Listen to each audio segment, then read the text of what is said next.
What's up, YouTube? Zanrith here. Gonna go test drive this little Ninja 400. Compare it to the 300. See what it looks like.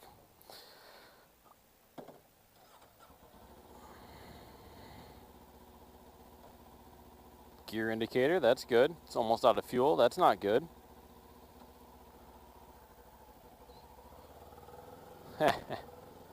Little puttery thing, huh?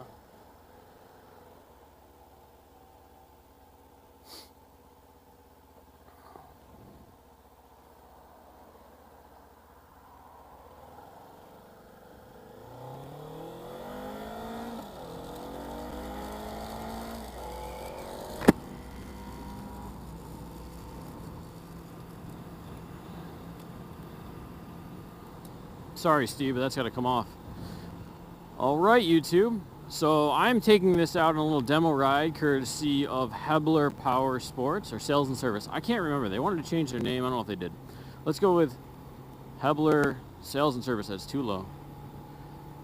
And I'm just going to go a little lap around, but, okay. The only thing I have to compare this to is the Ninja 300, and I like it already. The gear indicator is awesome. It's got a hot and cold, a fuel gauge. It's got everything you need in that little tachometer there. Now, the big thing that, and this is if you've watched my my Ninja 300 2-year review video already, you'll know is I hate about the Ninja 300. Let's see if they fixed it. Oh man, look at that! Look at that turn signal. That's fucking gorgeous. They've actually fixed it. Man, I'm gonna. It's like half-ass shorty shifters. No, they're not really shorty, are they? No. Okay, so what do we got here?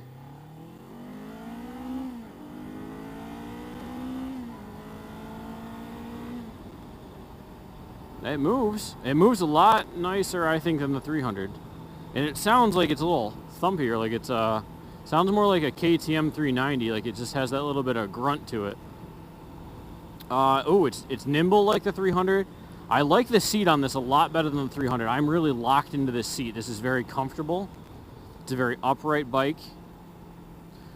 It'll obviously do highway speeds. I've been up it in 5th gear, almost doing, I don't know, I didn't know how fast I was going, 50s, mid-50s, and I still had a whole gear to go. So I think the gearing's much better for the highway already.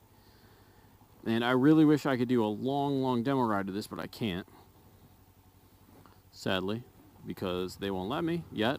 Gotta work on the relationship there a little.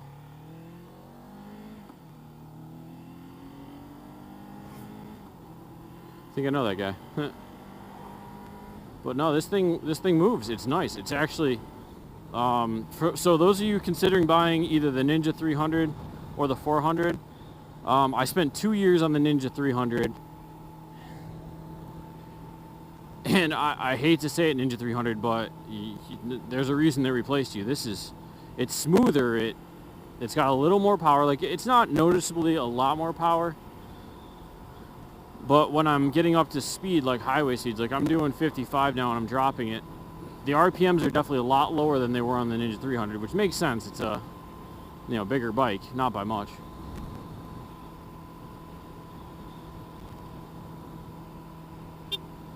Horn's good. Controls are the same as the Ninja 300, it looks like. Everything the same. Might actually be the exact same controls.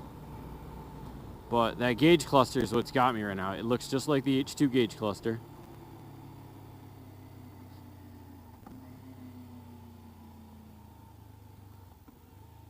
Well, not just like it, but it's they based the design of this bike off the Ninja H2, which you can definitely tell by a lot of the styling on it that from the front where the lights are to the gauge cluster. Oh my God, I mean, it's a nice looking small bike. This is my my beginner bike of choice right now for everyone.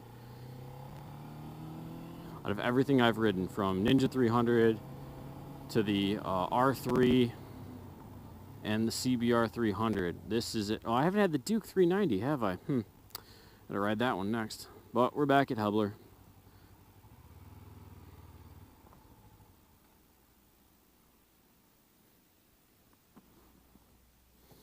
And I gotta get off. That's all I get. I get that little around the block thing. So we'll see if I think one of the other sales guys said he Hadn't been on one yet and wanted to go for a ride. So we'll see if he comes out. Put this back on. This thing was flapping in the wind.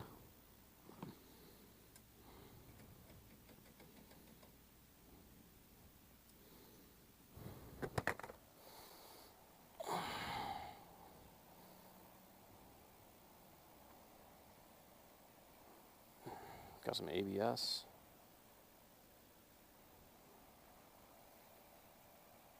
It's got the performance calipers.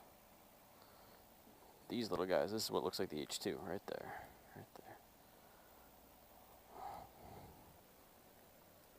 Other than that, it looks like a Ninja 300, but a little bigger. And that seat's a lot more comfortable though. This one.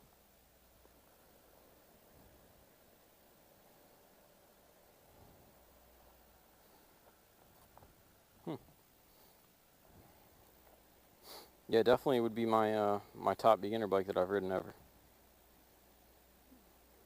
Okay, guys. I'll get on the road with my 636. I gotta get out of here. We'll talk a little more about this.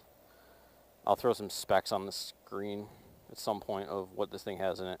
Because I mean, it says 400, but I think it's more like a 390. But it's a nice little bike. I like it. It's very agile, and that seat locks you in there. That's just nice.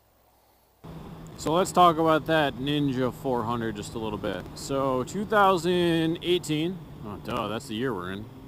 Smooth start to this one. The EU passed new regulations that required different emissions. And the Ninja 300 is now obsolete for those emissions. Kawasaki couldn't get it to work to perform whatever the emissions tests were that were required by it. So they scrapped the whole Ninja 300 line and went with the Ninja 400, which is why we have a Ninja 400 and no 300. Okay. The good thing is the base price of the 400, and I'm pretty positive on this, but I could be wrong. So I'm pretty positive that the base price of the 300 and the 400 is both $5,000. That's what they both started at. So the price didn't change, and you get 100 more CCs. Now, like I said before, I don't remember exactly what the CCs for that bike is. I'm assuming in the high 390s. Kind of like the Ninja 300. It was like a 296, 298, somewhere in there. It wasn't exactly 300, but it was close. And that's, you know, whatever. That's close enough. So, whatever. The EU couldn't get, or the EU passed new regulations, needed better emissions. That's why we have a Ninja 400. For those of you wondering, which two of you are. The other cool thing about the Ninja 400 that I didn't mention while I was on it was that it's got a LED headlight in it, both low beam and high beam. And I should have turned it on and taken a look at it because it looks gorgeous. Maybe by the time I post this video, I'll go back up there and be like, hey, can I borrow the key again? I want to take a picture. But we'll see. The rest of it looks a lot like a Ninja 300 and an H2 had a love child. You know, it's small like the Ninja 300, the handlebars are upright like the 300, but it's got that little bit of flair, the aesthetics of an H2, which I love. I pointed out the front end. Trying to think what else. The back end a little bit looks like the H2, how it locks you in the seat. There's got these little flares off each side of the driver's seat that looks kind of like the H2. The H2 comes out and kind of hugs your butt while you're cruising at 300 million miles per hour. Speed of light on that thing, dear Lord. So it's got that same kind of styling on the back, which is nice. The seat, definitely, the seat on that 400 felt so much more comfortable than, it even felt more comfortable than my 636. I don't know if they did something different, if it was, there was like a pattern material. It wasn't like a smooth leather, had a pattern to it. Maybe that was it. Maybe it was the, I'm also wearing like dress pants to ride a bike, so that's really not fair, but crowd the line a little more, dude. But the seat definitely more comfortable. Even the rear seat, the passenger seat, looked a little bigger than the 300, which is nice. I mean, a lot of people won't two up on the 300. I did. Heather and I rode all around on that 300 two up, but she only weighed 100 pounds, so, you know, it wasn't like we were putting a lot of load on it. The power, definitely more responsive. 6th gear is definitely more for highway cruising, where the 300, you were whining out. You were I want to say at 70, you were at 8,000 out of, what's that thing, red line at 16? No, this is 16, right? Yeah, this is 16. So let's say 13. So you were at 8,000 out of 13,000 RPMs. You were whining pretty good, cruising at 70 miles per hour on the highway. So, but the 400, I got that into 5th gear, and I think I was doing about 50, and I kicked into 6th, and it was like, nope, you're too high of a gear for this. It was like, bah, it bogged down on me a bit. I was like, really? That's impressive. The handling of it was incredible. It was nimble, and that's really, I think I might get a commuter bike again for, I'm going to say that I'm going to buy another bike. Hey guys, YouTube, I'm buying another bike. I don't know. But I really kind of want a commuter bike. Like, this is a fun bike. This 636, it is amazing, and I'm not getting rid of it, but I kind of want to go find a cheap used 300, 400, just to mess around. I also was thinking of getting another 300 and taking it to the track, because they have, the New York State Safety track here has a 300 day. And if I have one and Heather has one, we can both be on the track. Yay, that'd be cool. It's, you know, wish list kind of stuff. I was thinking more like a 390 Duke, or even something upright, just for commuting. Like, but the 690 might be too much, and the 790 is coming out, so you never know. And here I am rambling in a YouTube video, so you can stop watching now because I'm basically useless. Yeah, where was that? Oh, the 400, right? We're talking about the 400 I just rode. Yeah, great upright bike. 6-speed. So on the dash, which I didn't talk about when I was on it because I was having too much fun, there is everything that this bike has. It has, well, actually it has more, I think. Yeah, it has more. It has a fuel gauge. This bike does not have a fuel gauge on it, which really I don't like about it, but what else is new? So on the dash, it had what gear you're in, had your gear indicator, miles per hour, had a clock, which I assume can be changed to odometer and trip 1, trip 2, that kind of crap. But it also had your temperature, which was like a bar, and I think it was it a bar, and I tried to shift to 7th gear. Wow, I'm losing it right now trying to talk and ride. Guys, I'm saying that too. It had, I think it had just a bar for the temperature, like, you know, low and high, or cold and hot. I think that's all it really had. It didn't have much more than that. And it had a fuel gauge, which this does not have, and kind of makes me angry. So the other cool thing about the Ninja 400 is the cluster, the gauge cluster. It had black on white, unlike this, which is white background, black text. It had black background, white text, which I just think looks so much sharper. And it's very, well, it's not very, it is the exact copy of what the H2 does. And I think the new ZX 10R might do as well. I'll have to look into that. But they're, you know, they're more sporty, they're super sports, they're bigger bikes do it. And I'm glad they're bringing that to their lower line to make it look nicer. I mean, I can't say enough nice things about the 400 right now compared to the 300. Like, if I had to go buy a 300 all over today, and the 400 was out, there's nothing out there. I wouldn't take it over the R3. Even though the R3 was it was peppier than the 300, the Ninja 300, but I don't know, something about it I didn't like. I don't remember what it was riding it. It was a while ago. And the CBR 300, I thought felt extremely slow compared to the Ninja 300 and the R3. And the R3 was definitely the fastest of the group, of those three. I never got the chance to test drive on RC390 because I only knew of one in the area, and I went up for a test drive and it wasn't available for one because it wasn't ready or whatever. So whatever. So that's it. That'd be it. We'll wrap this video up here soon as I ride into construction areas and around crazy people. But that's it. If you guys are looking for a beginner bike, for a starter bike, for someone who really has no experience and has no idea really what they're doing out there, I would go with a Ninja 400. You know, say, unless they're into, you know, if that's their style, of course. You know, if they're into cruisers or they're into, you know, a Naked or a Duke, you know, then obviously get that. But I mean, if you're looking for a sport bike that you're not way over the gas tank, that someone doesn't have to pay as much attention to, that they can just rock out and they can totally just rip around the city on, or even highway riding. I would really suggest it for a highway cruiser. Like, it was nice at 50-ish miles per hour. I had no problems with it. Yeah, the ergonomics on it were amazing. The throttle response, I'm pretty sure there was a dead zone in the throttle, which I didn't really pay attention to because I only had a little time to go ride.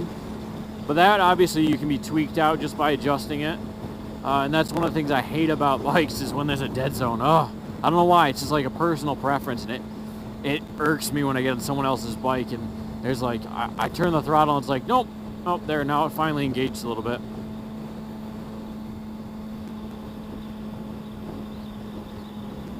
But that's all personal. That's all things you can adjust. What else? It's quiet, obviously, just like the 636 is right now. It's very quiet. It's a factory bike. Like, I don't get why Kawasaki doesn't team up with one of the bigger exhaust distributors or manufacturers. You know, Two Brothers, Yoshi, Graves. Who else? There's a lot of them. There's a V1. I forget what it is.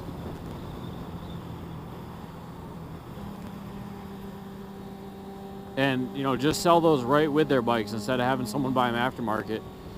I mean, they're going to make their money off it anyways. This guy really... Oh, he slowed it down. We're good. Never mind. I lied. It's 45 and I was doing like almost 70, so I guess I'll be good. Unless it's a cop behind me, and then I'm fucked. No, we're good. It's like an old Ford. Other than that, the foot pegs were in a good position. Like, with this, I'm leaned over a bit. With that one, very upright, just like the 300, just like my XS650, which, honestly, I hate to say it, I think I prefer, you know, for longer rides, obviously. Except, I love this bike, and I'm not getting rid of it, so, too bad. I'll have to learn.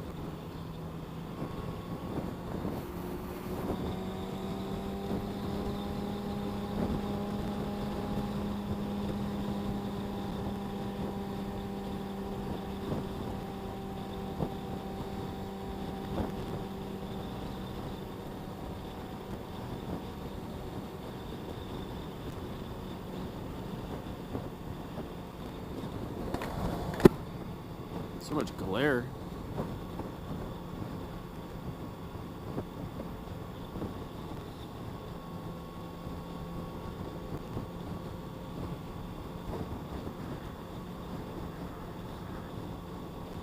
So I've been trying to end this video for a while, and I always get stuck here when I'm trying to end a video. So now here's what I'm gonna do. I'm gonna break it down for you guys on the right side of the screen right here, or maybe the left.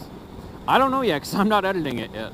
And I'm just gonna break down the Ninja 400 and what's in it compared to my Ninja 300 that I just reviewed a little while ago.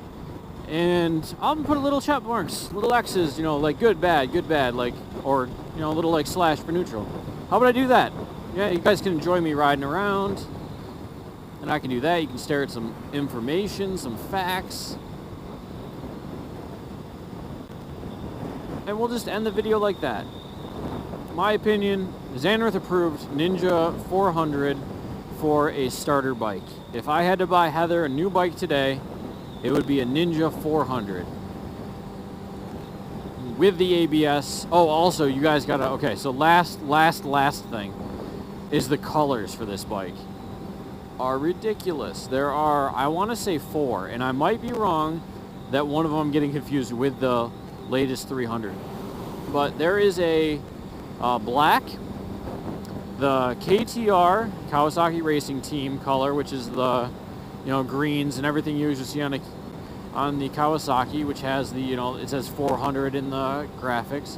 There's this blackish, no, it's more of it's a black, gray, and orange. And I think they call it like a goldenrod yellow, or they have a different name for it online somewhere I saw.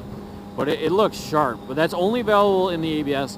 And I want to say there was a special edition that was like the candy plasma blue, like Kawasaki's had for the 600 or the 650s and the 300s in the past. So I'm going to try to, that'll be my outro. Okay guys, second outro to this video. is that I'm going to put down a picture of all of the different colors I can find of this. And if there is no blue, you guys can yell at me in the comments about how I messed up, because I can't remember off the top of my head, and I'm riding a motorcycle, so distracted.